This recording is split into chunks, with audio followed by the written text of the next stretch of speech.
Good morning, good afternoon, good evening, depending on where you are joining from. I am Gauri Das and I am your host for this chat show, Factoring One Stop Solution for Your Global Aspirations. And today, as usual, we have brought two eminent speakers who are expert in their field and they are going to talk about everything around receivable finance. So grab your cup of coffee and be glued to the screen. But before I bring them in, let me talk quickly about India Factoring. India Factoring offers working capital solutions through factoring product aimed at converting your receivable into cash. The company is a subsidiary of a European bank, Bank PLC Malta, and is registered with RBI as NBFC Factor. India Factoring is also 83 category authorized dealer. Through our global network, we offer one stop solutions around receivable finance.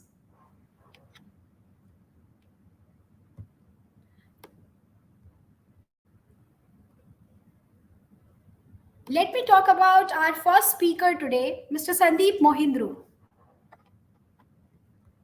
Sandeep is a chartered accountant by profession with more than 23 years of experience in technology, finance, and consulting. Sandeep is the founder director of M1 Exchange and Mint Group. M1 Exchange is an online exchange for discounting of trade receivables for MSME enterprises in India.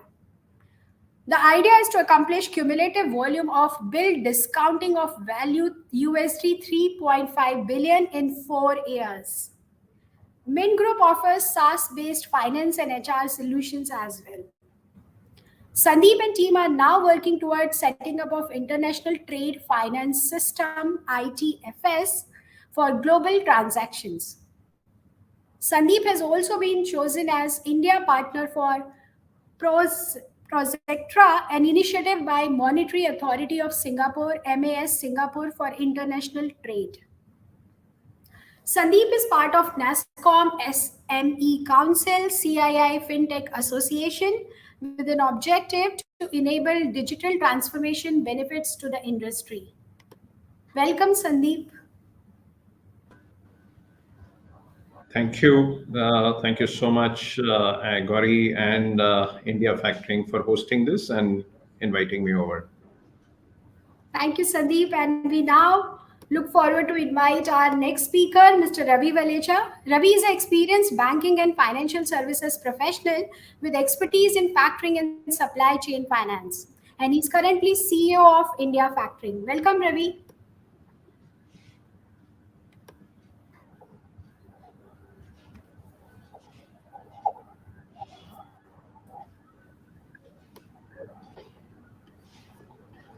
Thank you, Ravi, for joining. Thanks, Gauri. Hi, Sandeep. Hi, Ravi.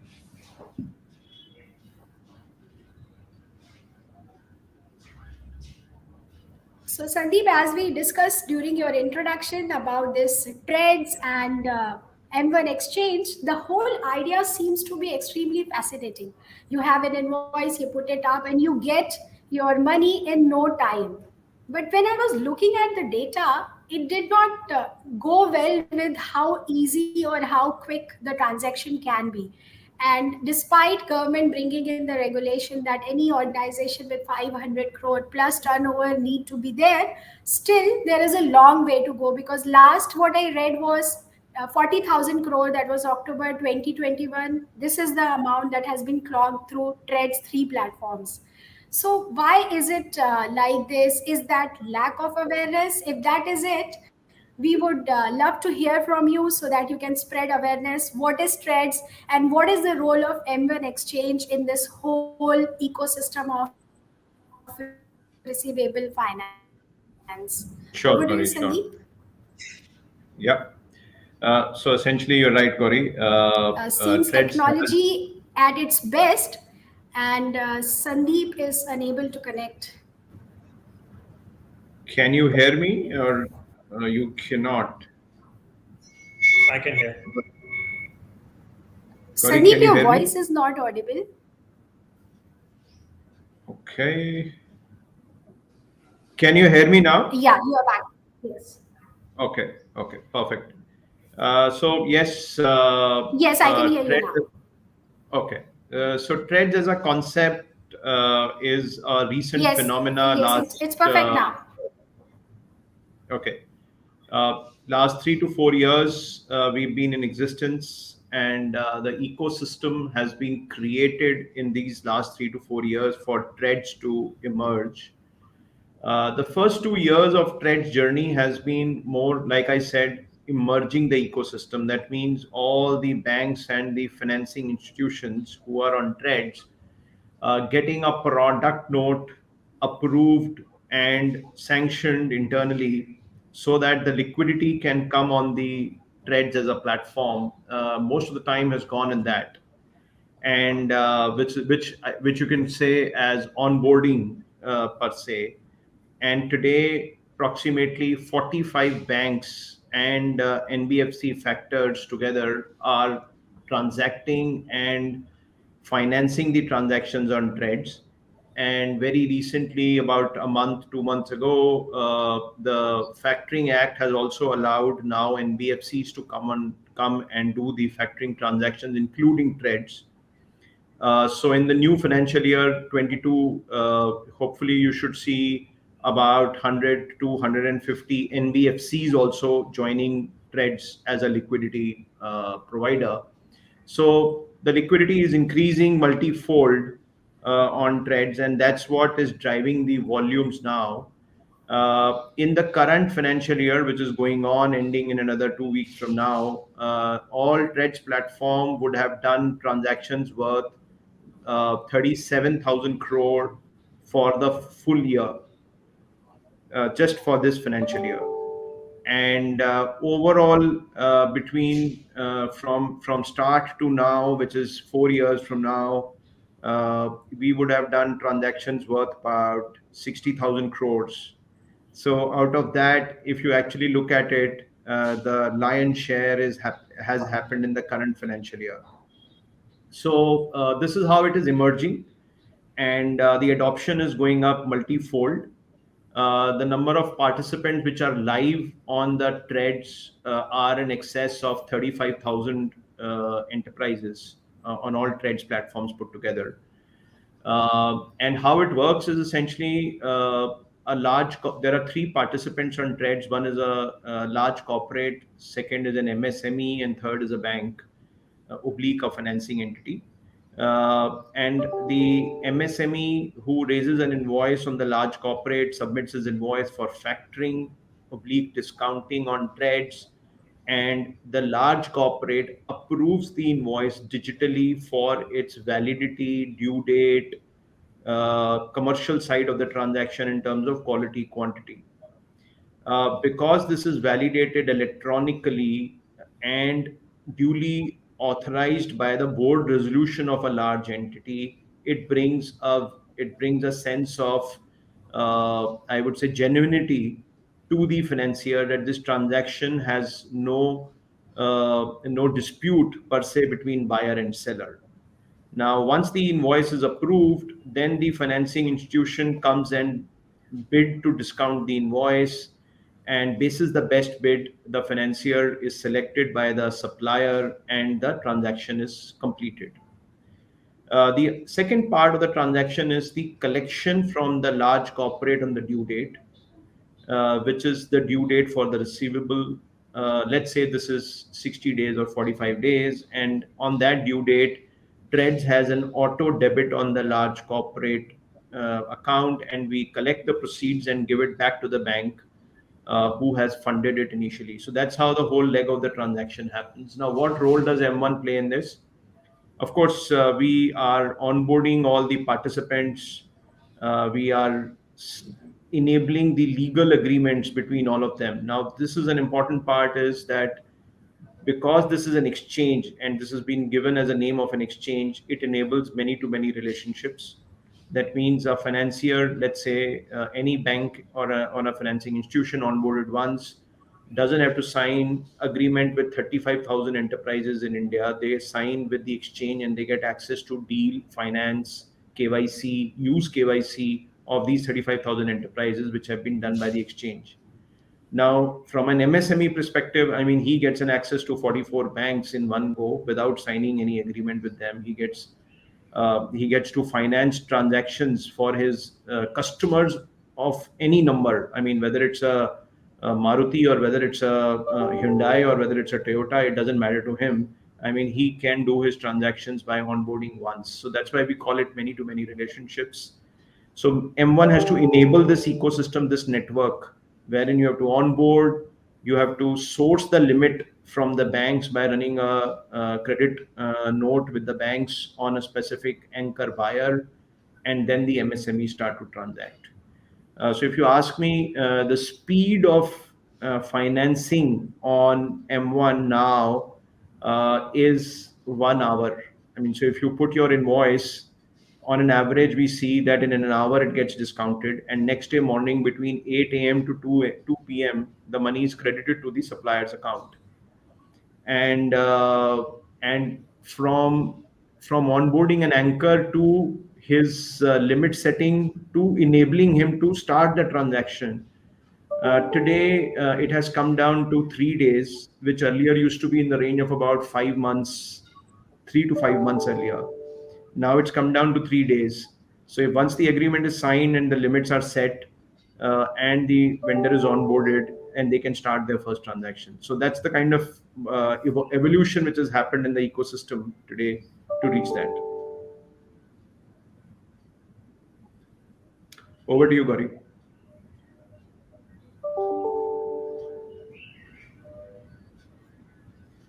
Gauri, can you hear me? Thanks, Gauri, can you Sandeep, hear for me? explaining it so well. And thanks, Sandeep, for explaining it so well. Technology is playing some hide and seek with us today, so I could not gather everything. Gauri? Yeah, I can hear you. Yes, you can hear me. Ravi, can you hear us? Yeah, Yeah, I yeah. can hear you. Okay, let me try again. Sandeep, am I audible now? You're Yes. audible, Gauri, completely. Okay.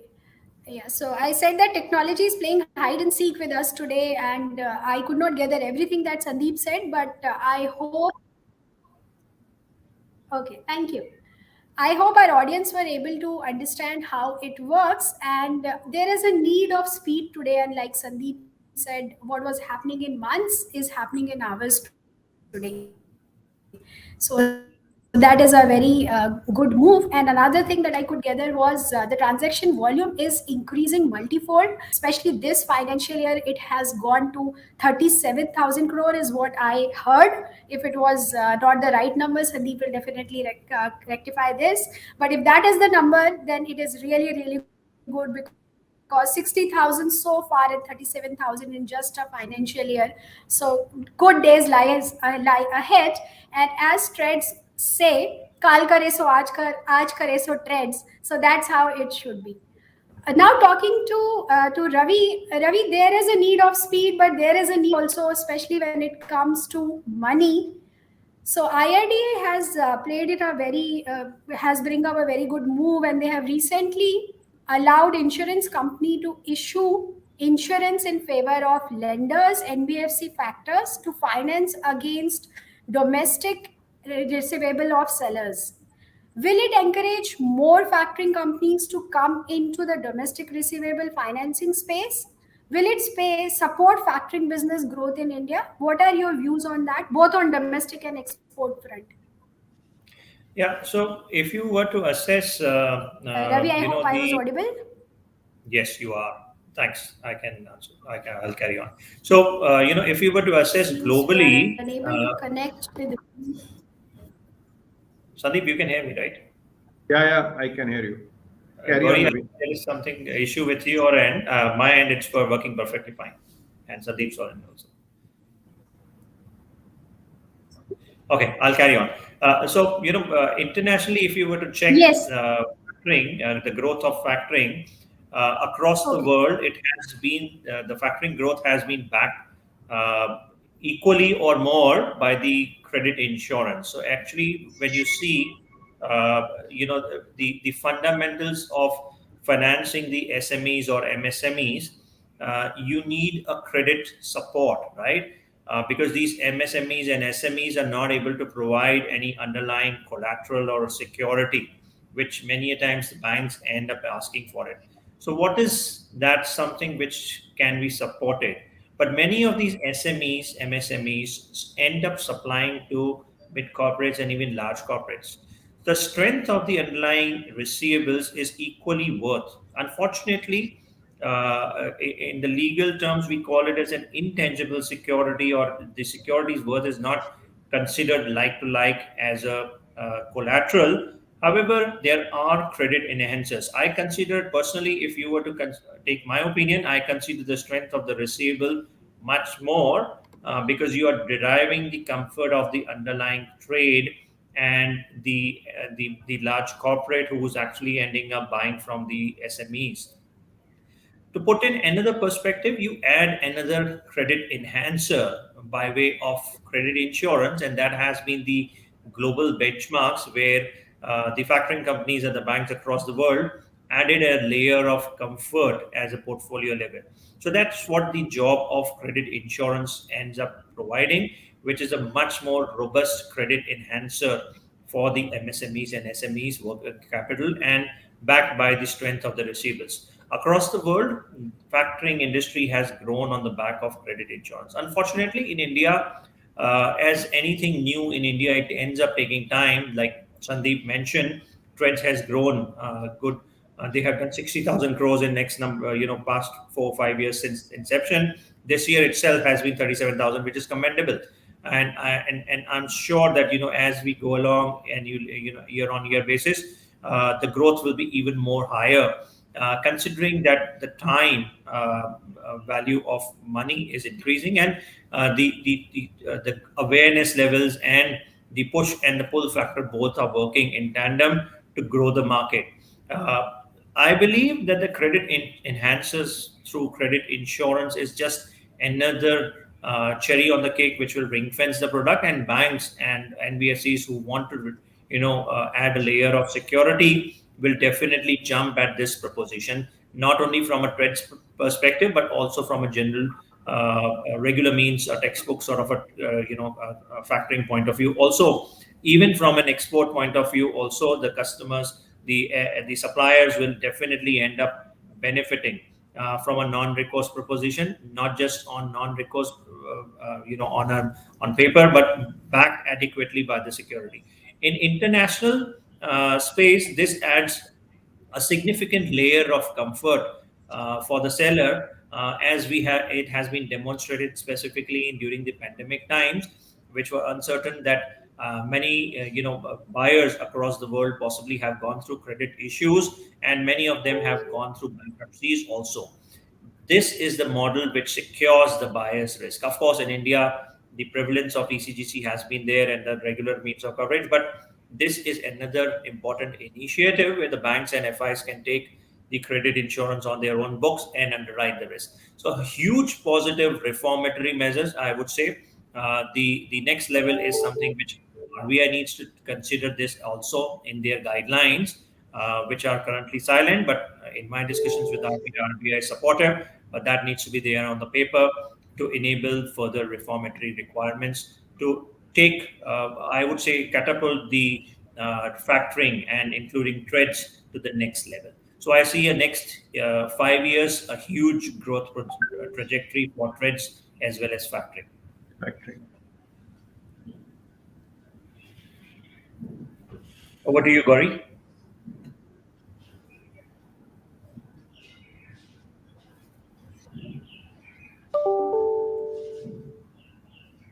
Thanks, Ravi. And what I could gather is Thanks, Ravi. And what I could gather is it takes time whenever there is a new thing, like Sandeep also mentioned. And I remember when it was about life insurance. So, for a very, very long time during my childhood days, I would see that it was only about life insurance. We did not know about any other insurance at that point of time. And still, the penetration is very less. So, it would not be different for credit insurance. It is going to be the same way, but it would be The pickup is faster in comparison to how it used to happen for retail. So that is going to be a huge positive for the industry, for the traders. And you said it has already shown some impact during COVID period, when we had this import factor insurance, and now it is coming in the domestic field as well. So thank you for sharing this, Ravi. And I would love to understand from Sandeep regarding the same thing. Like we discussed, need for speed, Threads is doing it very well. But what about, you had recently written also about this, that invoice based trade credit cover transaction would be a game changer. So how is it going to change the overall scenario, and how is it going to help SMEs and MSMEs when we have the invoice based trade credit cover? Over to you, Sandeep. Yeah, Gauri. So actually, yeah, on trades, when we set up a limit for financing of the receivable, we are not evaluating the balance sheet of an SME.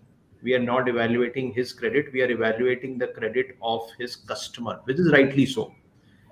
As a result, Threads is highly scalable because we can onboard hundreds and thousands of SMEs without impacting and looking at their balance sheet. Now, what happens is that when the financiers look at large corporate, who's the end payer for who is the end paying entity for the MSME invoice, their credit in many cases is still not up to the mark that the financier feels comfortable for unsecured credit or unsecured setting up a limit on that buyer of the MSME.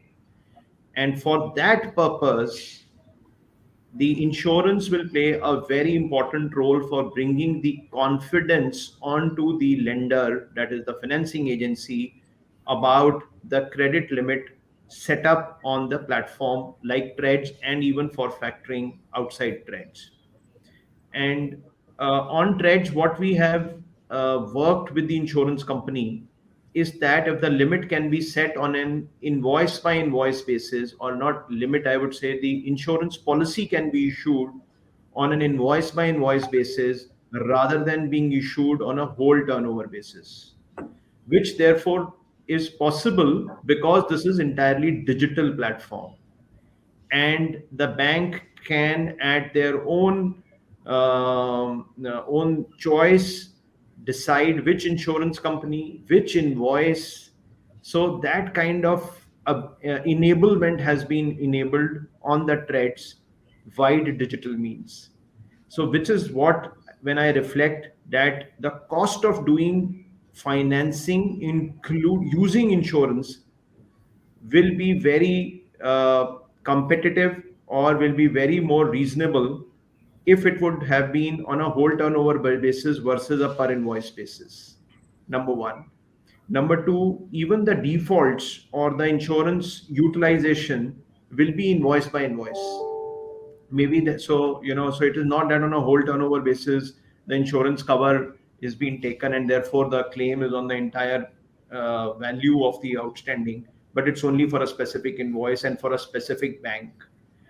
And so this digital process or enablement, working with the insurance company, it's creating a more beautiful side of the product as trade credit insurance versus in its earlier avatar or in its current manual avatar. That's the, again, Gauri, like we started speed. So this will bring a different kind of speed to the whole process.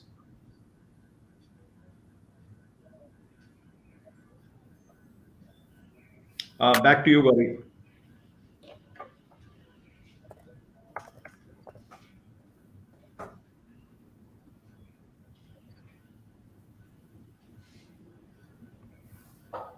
Thank you, Sandeep.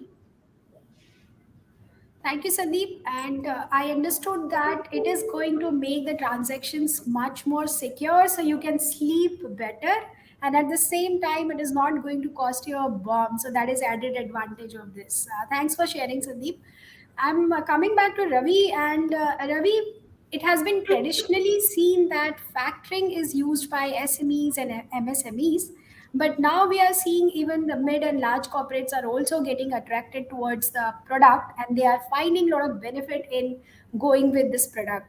So what is it that is attracting mid and large segments as well, and they would like to have larger limits? So how all this ecosystem works out?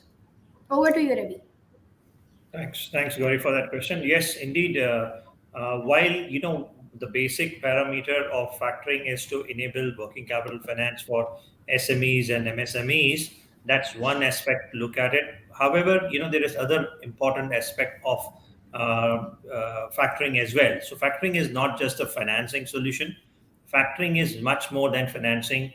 It ends up providing as an off-balance sheet solution, deleveraging part of it, and in case of credit insurance or an import factor-based transaction, it ends up providing as a credit coverage also. Besides that, it also ends up in a traditional manner when you do it. It ends up providing as a collection mechanism also. The import factor or the factor itself plays an important mechanism for collections. Imagine, to put things in perspective, imagine an Indian exporter supplying to, say, for example, South America, Mexico. It's a 12 hours difference in the time itself, and the language barriers also. So there, the important element of the factors chipping in with the expertise in the foreign language and also the time difference.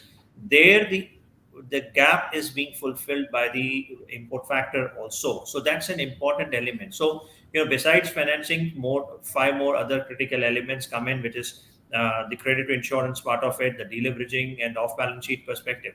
So these are the important elements for large corporates. See, for large corporates, raising finance is not really a challenge, right? More the banks, all of the banks are running after them with an obnoxious sort of pricing also. However, still the corporates are willing to go and go for a premium when it comes to factoring sort of an arrangement, because I always call it as an optimum cost of capital rather than just comparing it as a financing cost. So it is a completely different impact when you review it from an holistic perspective on the balance sheet effect, the cost which comes down rather than just comparing it from a pricing point of view. So yes, large corporates, mid corporates, everybody is interested in the factoring space. It is only the required time, signs of time which we are prevailing in, and that's where I see that the next 5 years, possibly in India, is the growth go-to factor for factoring initiatives like these. And definitely, globally, it has already been seen that factoring is a standard bread and butter product across the world. In India, it has been lagging due to whatever legacy issues which we have to comfort in the traditional means of financing, but definitely it is seeing the light of the day. And next 5 to 7 years is the next, I call factoring as a sunrise industry. Back to you, Gauri.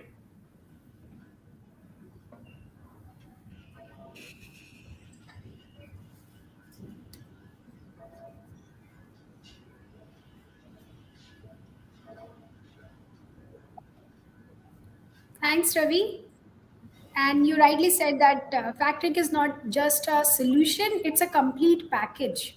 So you have a collection mechanism as well inbuilt. Now you spoke about insurance as well. And the challenges that an exporter would face because of different law of land, the geographical difference, the time zone difference, the language difference are all taken care of. And that's what is attracting even the mid and large corporates towards this product. Thanks for sharing, Ravi. And here's a question. We would take it up. This is for Sandeep.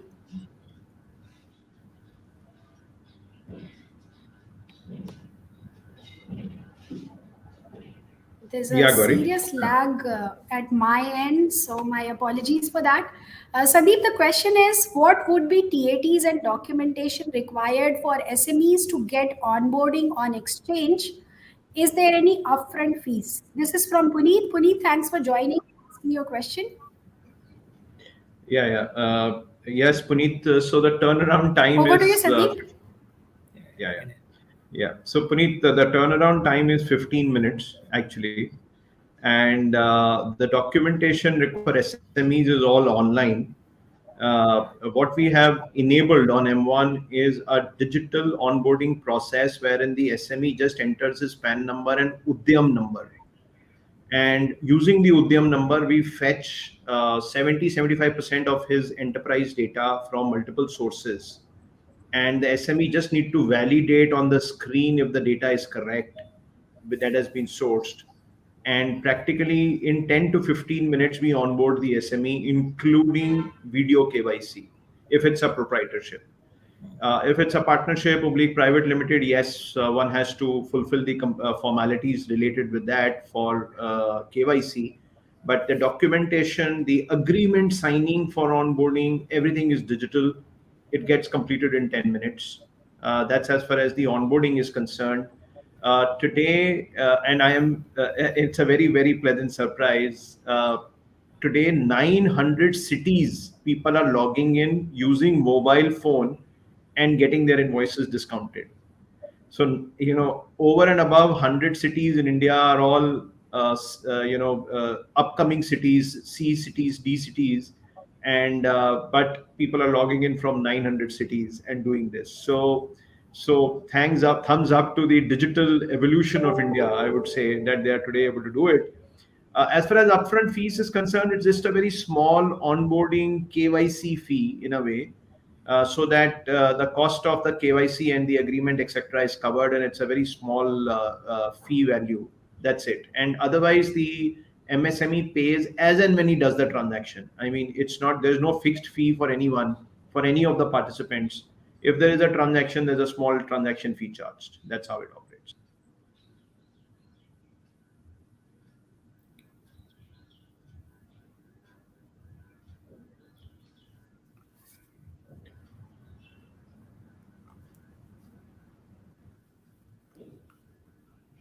So I think there's a lag with Gauri. Probably I'll say thumbs up, Gauri, and then you can see it and realize that we finished. Correct. Yeah, sure. Thank you. Yeah, so Sandeep, you just mentioned that there is an excellent digital reach now. It has reached 900 city and people are using their mobile phones. But here we are sitting in Mumbai facing this technology challenge. So it is also happening at the same time. We have another question, and this is from, again, there is some lag. Sandeep, here is to you again. The question is from Paramanandan. Thank you for joining, Param, and asking this question. Is it possible for corporates to avail receivable finance through TRED's platform? As long as a Over corporate to you, is less than Sandeep. 250, yeah. As long as a corporate is less than 250 crore permanent, they can come and discount their invoices. If the corporate is more than 250 crore turnover, then they cannot discount their invoices, and then India factoring will play an important role there. Yeah, absolutely.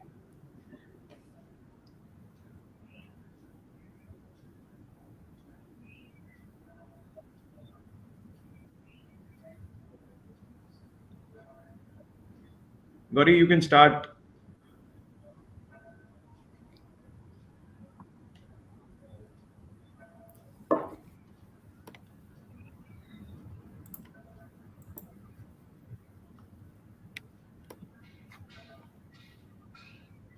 So what I heard is up to 250 crore, if there is a corporate, they can avail this facility. And thanks for clarifying this, Sandeep. This one is for you, Ravi. I hope you can hear me. Most of the exporters will have a conventional banking arrangement, and they will get their working capital needs met through that, but they still go for this product factoring arrangement. Why is it so, and how is it different from the conventional banking that they already have in place? Over to you, Ravi. Thanks, Gauri, for this question. Obviously, there has been a evolutionary phase, I would say, that in India everybody had been used to traditional means of banking, and as Sandeep also outlined, that the initial 3 to 4 years took trends to take maybe reach 30,000 crores, but this year itself it has been 37,000 crores. So that's the evolutionary trend for even the general factoring point of view also. a huge, I would say, a paradigm shift has occurred in the past few years, where the awareness levels and movement towards non-traditional products or modern products have taken place. It's unfortunate. It's only to the loss of the Indian economy, I would say. But now that the things are in perspective, and as Sadeep highlighted, the digital is something which is future. So everything what we are talking about is a new age in the current scheme of things, and looking prospectively also, the new age revolution is there, moving to the new age of financing also, rather than relying on the traditional means. So huge momentum is gaining shape, and definitely all corporates, not only SMEs and MSMEs, even the mid corporates and the large corporates are moving towards these new ways of financing, rather than getting stuck in the traditional means of financing. So huge boost. The supply chain is the next future industry. Export factoring as well is a new ways of doing it. And as Sandeep mentioned, that up to 250 crores, it's the trades, which is enabler. About 250 crores, it's a banks and the traditional factoring companies like us who end up providing the fulfilling that gap. But I see that possibly in next few years' time, this is a testing model which RBI has brought in for trades as an initial enabler for the MSMEs. Once this is a proven model, and we are already seeing that on the ground, the next level of growth is that moving to the digital capabilities of allowing even the upwards of 20 to 50 crores also to transact. I think it's only a matter of time, I would say, but sooner or later we can expect move towards more digital based economies. And today, Trades is fulfilling that gap. There are many, of non-exchange mode supply chain providers. Also, we have our own digital capabilities. Also, banks have their digital capabilities. Also, so in a way, the gap is being filled in. But I see that a uniform mechanism possibly in next few years' time, where there will be more enablers placed to corporates to avail these sort of mechanisms also. Thanks, Gauri. Over to you. Thank you, Ravi, and thanks for that thumbs up. I hope it's better now. So, Yeah. what I heard is it's all about digital capabilities, and what I also heard between you and Sandeep, all receivable financing needs can be met. So thanks for sharing that. And I would now come back to you, Sandeep. I hope this time you can hear me well. It is about the new policy framework in making about MSME. A draft on national policy for micro, small, and medium enterprises is in making, and we would love to understand from you what lies ahead here in the draft policy framework, or how is it going to change things for SMEs and MSMEs. Over to you, Sandeep. Yeah, sure, Gary. So essentially, this draft policy is a very interesting document. It's and one kudos to the government think tank who is thinking in this direction, actually. So it's basically they are focusing on some specific areas, and these are eight specific points that they're working towards, which can enhance the MSME working ecosystem in India. One such area is and which is self introspection by the government, is intergovernment role and responsibility, which has been highlighted in that policy. That means how the central government schemes and the state government schemes are, and the district level implementation authority of the state government, how they are working with the same scheme, objective, and in sync. This is a very, very powerful thought of working together between different level of authorities. That's what has been discussed in the scheme. The second thing that they've talked about is taking the facilitation councils, which have been set up at a district level, which probably is more at a state level today, and therefore in larger states, the MSMEs have to travel, or it's very inconvenient for them to use these facilitation councils. So it will go down to the district level. I'm talking covering at a very high point. And one point which has been discussed in the policy is also about access of finance to the MSMEs using the cash flow based lending rather than the balance sheet based lending. This as a concept has been in discussion since few years in India. This document is basically highlighting that how the financial institutions should also look at crunching this time to implement the cash flow based lending rather than just the balance sheet based lending.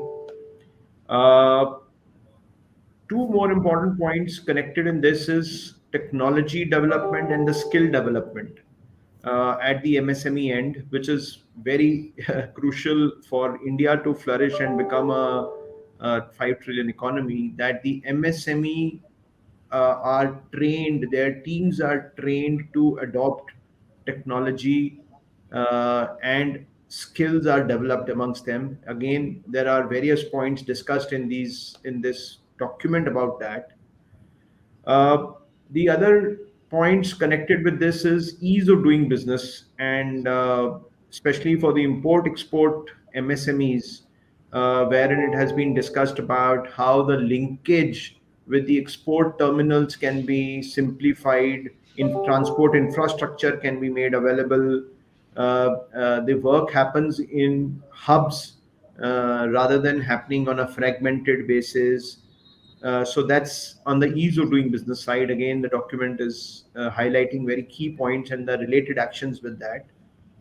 Then is about exit code in India. That means if there is any case of insolvency or a bankruptcy, then how can an MSME have a smoother exit from their business? That code is more today prominently used for larger corporates who have that kind of infrastructure. But the MSMEs, how can this be made smoother for them? These are some of the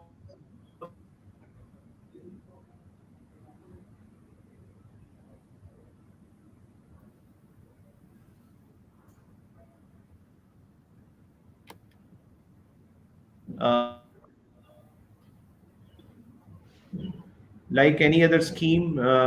If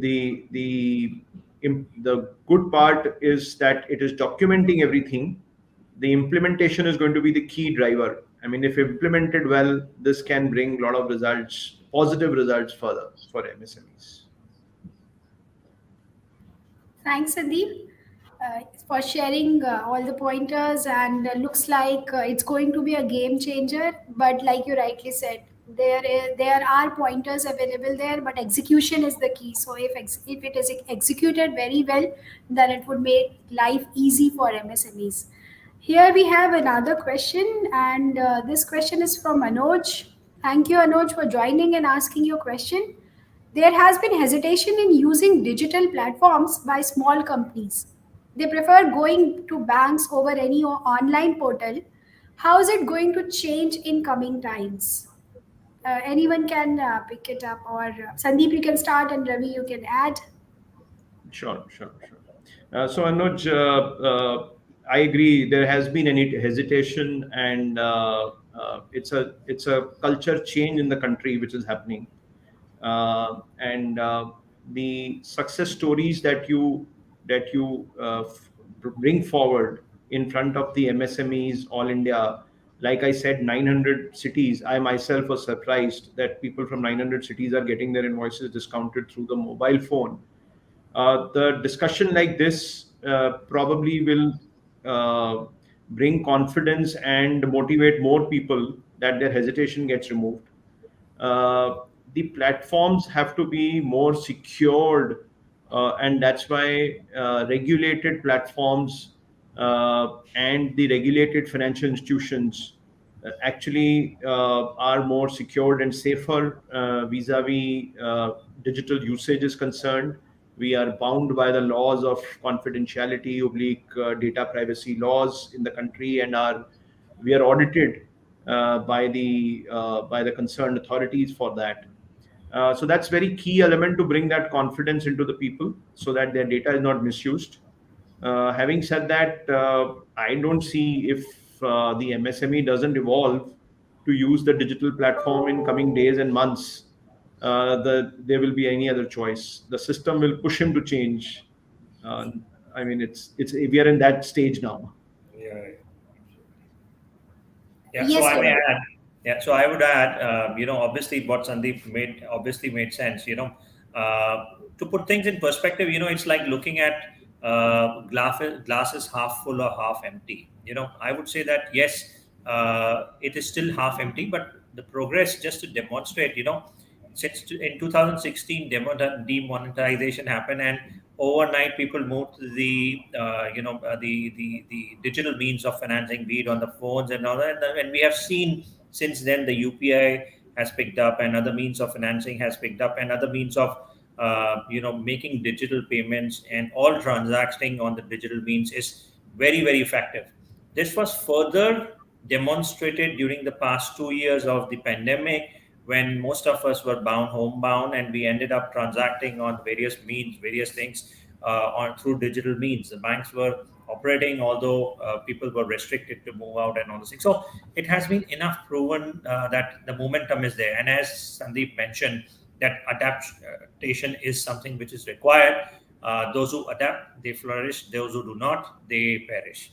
It's the rule of the nature, and that is what we are seeing being demonstrated. And I am reasonably confident of the MSMEs and the enterprises of India. They are the most entrepreneurial, I would say, and has been demonstrated during the pandemic times, when overnight, when India was short of mask and PPE kits and all those things, and within 3 months it was an oversurplus. So the adaptability of the MSMEs and the entrepreneurs in India is to the top level, and I don't see a challenge that they will move to the digital means sooner.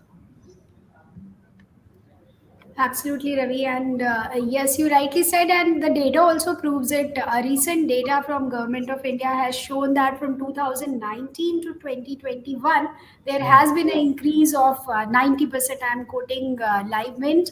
So if this is the transaction increase digitally, definitely people are changing the way, the mindset. Definitely the way we say there has to be a digital mindset to use digital, that is already in place. At retail level we have started doing it, and like Sandeep said, security plays a very important role. And the dependency also, it should be very, very reliable. The way I am experiencing it today, it should not be like that if we have to go digital. Thank you so much, both of you, for sharing your thoughts. We have another question, and this one is directed to Sandeep. This is from Vinod Chaube. Thank you, Vinod, for joining and asking your question. The question is how the aggregator, who are largely fintech companies, are helping trades to leverage this platform. The speed at which they are able to arrange onboarding, they may be posing challenges for existing NBFCs in retaining their share of business. Over to you, Sandeep. Vinod, believe me, this is the question which I had to answer in 2017, 2018, until the early days of 2019 for the banks. That this is the same business or not the same business, and you are going to transpose the business into the digital platform. And the same story will now repeat itself for NBFCs as the NBFCs get opened. So really speaking, this is an enhanced business, which today is not, many of it is not done by the formal means. The financing on trades, approximately 30% is going to micro enterprises. That means up to 5 crore size. So if I am doing as an exchange in 1 year, if I'm doing 13,000 crore or 15,000 crore as one exchange, 30% of that, that means about 4 to 5,000 crore is going to micro enterprises, right? And 30% is going to small enterprises. So 60% of the money is going to micro and small, and 40% is going to medium. I'm just talking ballpark numbers. Now, is this business today being done by NBFCs? Very limited, because does NBFCs have reach to 900 cities to service micro and small? And what is the cost of servicing them? That itself will not justify. So really speaking, this will be a more business enhancer. Every bank has enhanced its book of outstanding by an X value on the and their market share on trades. And the same thing is going to happen with the NBFCs, that they're going to enhance their book. The important part is, if you are servicing bilateral, micro and small in 900 cities, then what is the default ratio that an NBFC will experience? versus the default ratio they are experiencing on trades, it is 0.35% on M1 in last 5 years. So, so by the end of the year, by March, we would have done what 23, 24,000 crore cumulative, and outstanding would be about 2,500 crore as of year end, or maybe 3,000 crore as of year end, and the default is 0.35%. So you see, that's the positive side, and that's the cost of doing business will dramatically change, and this benefit is getting passed on in the pricing. uh, right? So actually speaking, it is not transposition of business. This is enabling the business in a manner that it's healthy for every person in the ecosystem to grow out of this. And it's now it's unstoppable, if you ask me. So make more out of it as we can. And this is bank is our customer, NBFC is our customer, I mean, at the end of the day. So we enable them that how we can work together to build a product note in their internal system, so that it can they can scale up very fast. And of course, like I said, 0.35%. So that percentage is maintained for them. They get ROI, appropriate ROI, as well as they get scale up, as well as they get uh, uh, uh, lower default. Now, important part, which is why banks have started adopting it, is the technology. If the NBFC has to deploy its own technology connected with this and manage that technology, that itself is there are other priorities for any NBFC. Every NBFC is not on supply chain bandwagon. I mean, there are other priorities for every NBFC. There are other investments for every other NBFC. Now, this is a plug and play model for them. As we say, it's a SaaS environment today. The whole world is on a SaaS basis. So this is the best of the best SaaS product made available to them. They really don't have to invest, make any fixed cost. What else do you want? I mean, you see, you get digital, you get 900 cities, you get lower default, you get ROI. So for us, NBFC is a customer. It's not about his business I'm going to show to him. Then in few months I will perish. So unless and until I'm not showing him new business, uh, I cannot expect to grow myself. That's how the whole ecosystem is. Absolutely. Thank you, Sandeep, for this reassurance. And Virod, it's not a fight for NBFCs. Everybody need to collaborate. It is a win-win situation. Ravi, would you like to add your thoughts here? No, I echo Sandeep's views. It's not about competitive forces. It's all about increasing the pie. And as Sandeep mentioned, it is also reaching out to the last mile where the coverage is not there. 900 cities. If anybody wants to invest in 900 cities, even with a small office or possibly one-man show, that's a huge cost built up already. Here with the digital means, you are able to cover that 900 cities in a sitting out of your maybe small office, or maybe even one room office or one cabin office. Also in the smallest of the NBFCs have that reach. So I don't think that is a competitive forces acting. I think it's all about growing the pie and collectively growing the pie, and there is enough pie. And in a nutshell, it ends up contributing towards the goal of 5 billion, a 5 trillion economy for the what India is aspiring to. That 5 trillion economy is how if everybody thinks that okay, if somebody's taking somebody's share, that 5 trillion will never be reached. We'll still remain at the 3.5 trillion economy, and that will be just sharing of the pie within that. Somebody else will take that. So it's a growing economy, and I think there is every bit for any organization to play. It's all about adaptability game. The earlier we adapt to the new ways of functioning, I think it is the way of functioning. Thank you for bringing in angle of abundance and adaptability, Ravi. We move to next question. It is from Ramnathan. Ramnathan, thanks for joining and asking your question. The question is, if a corporate has accepted the debt on Threads platform, can the facility be construed as non-resource facility for the seller? After all, a corporate wouldn't accept the debt without checking the goods or services. Sandeep, would you like to take it up?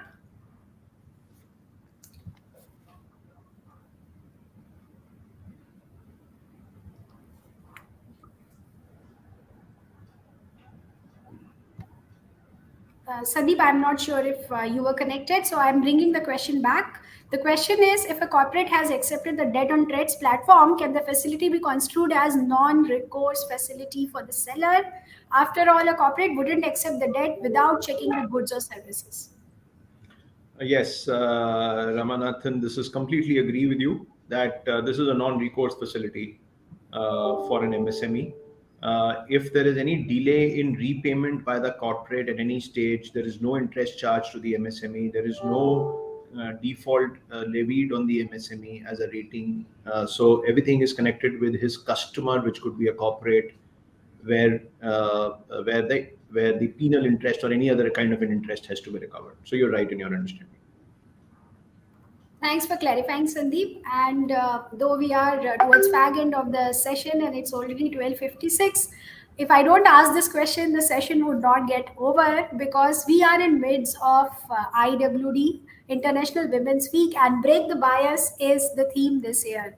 So both of you come from a progressive organization, and if anyone has to look at the page of M1 or India Factoring, they will find a lot of diversity there, a lot of respect for everyone, inclusion there. So I would love to understand from both of you, what is one bias that you would want to be broken? Starting with you, Sandeep. Very interesting point, Gauri. I would say celebrate Women's Day every day. Thank you, That's Sandeep. all. Over to you, Ravi. Yeah, perfect. I think it is not only about Women's Day. Of course, women play 50% of the population on the globe, and in India, if you exclude them, you're leaving out that sort of a potential of the economy. So every woman contributes to the economy.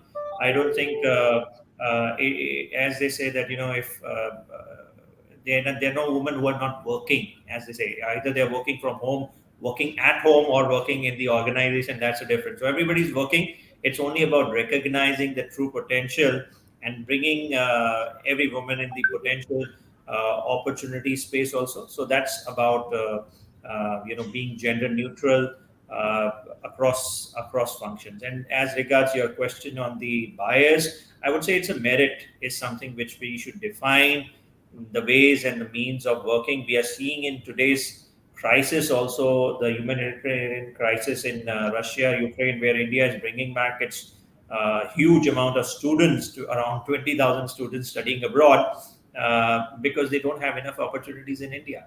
So that's also the general the bias, possibly something which India needs to aspire, and definitely it's